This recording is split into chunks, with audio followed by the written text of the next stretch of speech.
परिषद का भी एक अधिवेशन होने जा रहा है और सौभाग्य की बात लखीमपुर वाले नहीं माने और कहा महाराज जी अब की बार मेजबानी हम लोग करेंगे। तो ये अधिवेशन 30 नवंबर को अपने लखीमपुर के मदारपुर में, क्योंकि वहाँ पर जमीन जो दान में संगठन को मिली है। अरे अब हम झूठ क्यों बोलें, संगठन बनाने से पहले जितना मैंने कथा करके खरीदा था सब कुछ गौ माता के नाम कर दिया और उसी में अधिवेशन होने जा रहा है। और सबकी जिद भी यही थी। अभी 1 साल के अंदर 1.5 लाख लोगों का परिवार है। अमेरिका, दुबई, नेपाल, भारत के 25 राज्य, आपके बहराइच में भी भारतीय हिंदू परिषद है। और 1-2 नहीं, जो 13 प्रकोष्ठ हैं, कम से कम 4-5 प्रकोष्ठ तो यहाँ जरूर चलते होंगे और चलते हैं, ये तो पक्का पता है। और ये मेरा सौभाग्य है। इस समय व्यस्तता बहुत थी, रोज 8 बजे से 10 बजे तक तो मीटिंग में व्यस्त रहते, लेकिन हम कभी हमेशा आदेश का पालन किया है पूज्य दादाजी का। और हमेशा मैं तो संकल्पित हूँ कि हमेशा आज्ञा पालन करने में कोई चूक नहीं करेंगे। और जैसे काल गया मैंने कहा बिल्कुल आऊँगा, ये तो मेरा सौभाग्य है। और मैंने बोल दिया आप लोग मीटिंग करिए, आज मैं गायब रहूँगा। क्यों? क्योंकि आज जो सौभाग्य मिला है, गुण लोगों का, अपने भाइयों का दर्शन करने का जो सौभाग्य मिला है, सेवा का जो सौभाग्य मिला है, उसका हम लोग भरपूर लाभ उठाएंगे। बोले गोविंद भगवान की जय हो। देखिए 20 साल हो गए, थोड़ा ध्यान दीजिए, अभी सुनाएंगे, भजन भी सुनाएंगे। शांत रहो भाई, हमारी कथा थोड़ा शांति में होती है ना, नौटंकी नहीं। देखिए एक बार मूड बन जाने तो लाइन जुड़ जाए, फिर कोई दिक्कत नहीं। एक बार 20 साल हमें इस कार्यकाल में हो गए। मेरी भी इच्छा हुई, कथा तो खूब किया, लेकिन अब सामाजिक कुछ सेवा की जाए। और जिस जगह से हम जुड़े हैं, गुरुमुखी हैं, मलूक पीठ वृंदावन। और हमारे गुरु जी की कथा आप लोग जानते भी होंगे, फोटो देख लेंगे तुरंत जान जाएंगे, क्योंकि आस्था संस्कार आदि चैनलों पर कथा आया करती है। जगत गुरु द्वाराचार्य डॉक्टर राजेंद्र दास जी महाराज, और उनका भी काम गाय का ही रहा और उन्हीं की कृपा से मैंने भी काम गाय का ही पकड़ा। अभी लास्ट में मौका मिलेगा, मैं बताऊंगा जो भी समस्याएं हैं कैसे दूर होंगी। अगर परेशान हैं तो अब तो सरकार के द्वारा 2 महीने का अभियान चलाया जा रहा है कि कोई भी गौवंश रोड पर नहीं दिखेगा। अगर दिखता है तो क्या करना है ये मैं बताऊंगा, ठीक है? नंबर भी ले लेना। कोई भी मान लिया गौवंश चोटिल है, दवा नहीं हो पा रही है, आप केवल फोन कर दीजिए, काम होगा। अगर ज्यादा व्यथित हैं तब भी आप बताना। एम्बुलेंस सेवा है, डीएम साहब खुद व्यवस्था करवाएंगे, इसलिए कोई चिंता की बात नहीं है। हम सब कर सकते हैं, लेकिन केवल उसकी प्रक्रिया जानना है, कैसे हमें करना है ये सब जानना है। बहुत ही सरल काम है, लेकिन हम लोग दूर भागते हैं ना, इसलिए वो कठिन लग रहा है। बस आइए अब संगठन आने वाले समय में संगठन इतना जरूरी है। संघे शक्ति कलयुगे, कलयुग में एक संगठन की ही शक्ति है। और अगर संगठित नहीं रहे, याद रखना, जैसे गाय के बिना धरती नहीं रहेगी, शास्त्र वचन। जब गौवंश नहीं होगा, प्रलय का कारण बनेगी कौन? गाय।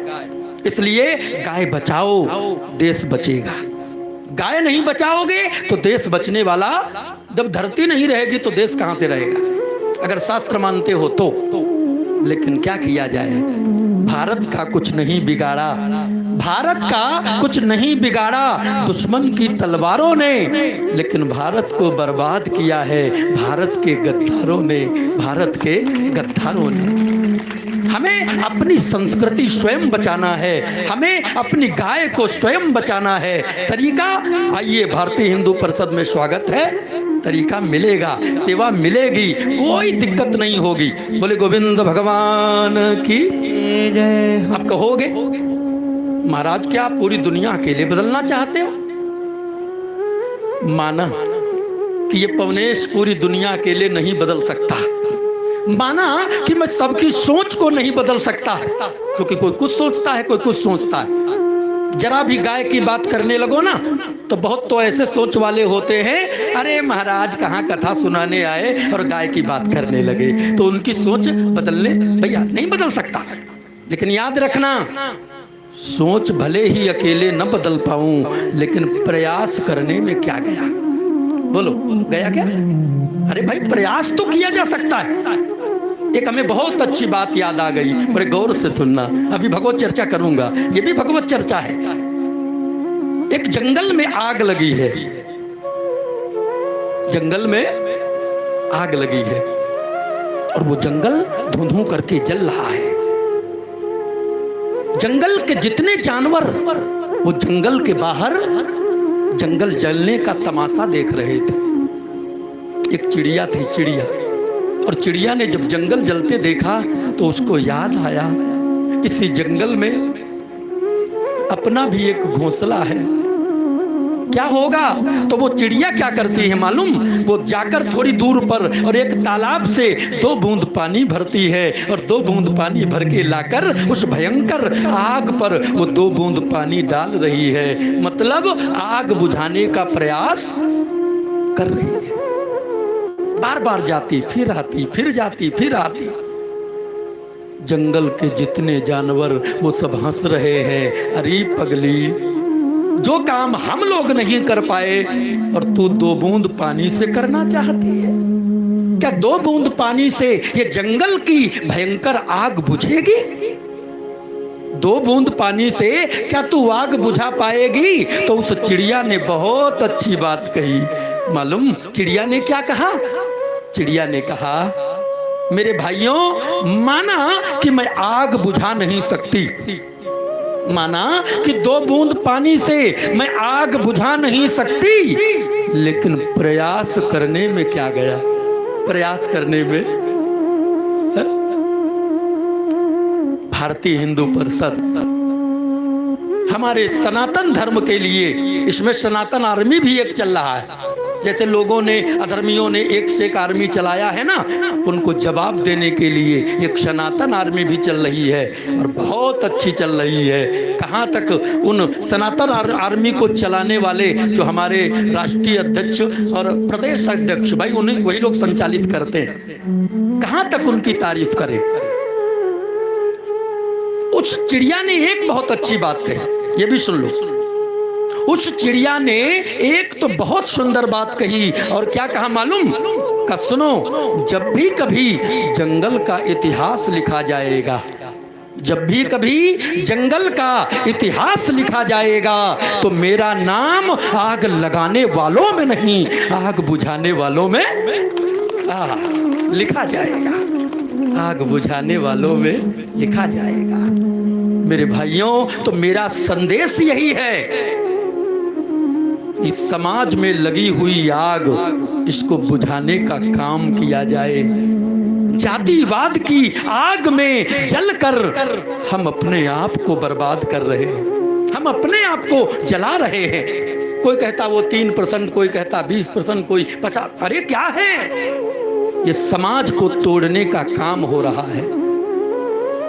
कोई रामायण जला रहा है, कोई कुछ कर रहा, ये क्या है? समझो, ये सब वोट की राजनीति से और हमारी संस्कृति पर ये कुठाराघात हो रहा है। एक बात कहूं, समाज को जोड़ने वाला, विश्वास रखना, जो समाज को हमेशा जोड़ता है वो हमेशा सिरताज बन के रहता है, हमेशा वो सिर का ताज बन के रहता है। और समाज जो तोड़ता है वो कहीं का और किसी का नहीं होता है। एक उदाहरण, सुई है ना, सुई, सुई समझते आप लोग? कपड़ा सिलने वाली क्या करती है?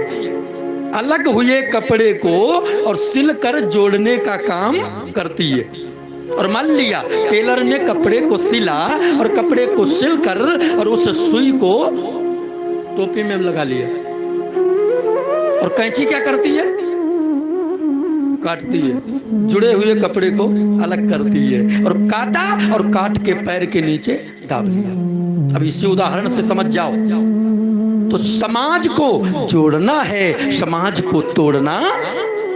बहुत हो चुके अत्याचार और नहीं होने देंगे, हालांकि बंद नहीं है। आज गौशालों की भी वही हालत है कि भैया गौशाले में तो बहुत ज्यादा, हमने कभी कभी देखा है, शिकायतें आती हैं कि महाराज जी गौशालाओं की वो हालत है कि यहाँ पर तो जिंदा गाय को डाल दिया जाता है और कुत्ते नोच नोच कर खाते हैं।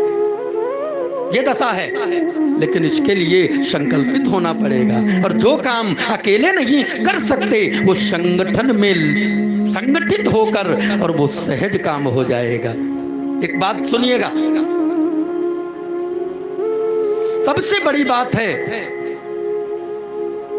संगठित हो करके और गौ सेवा प्रारंभ करें, बस सारे समस्याओं का समाधान अपने आप हो जाएगा। बोले गोविंद भगवान की। आइए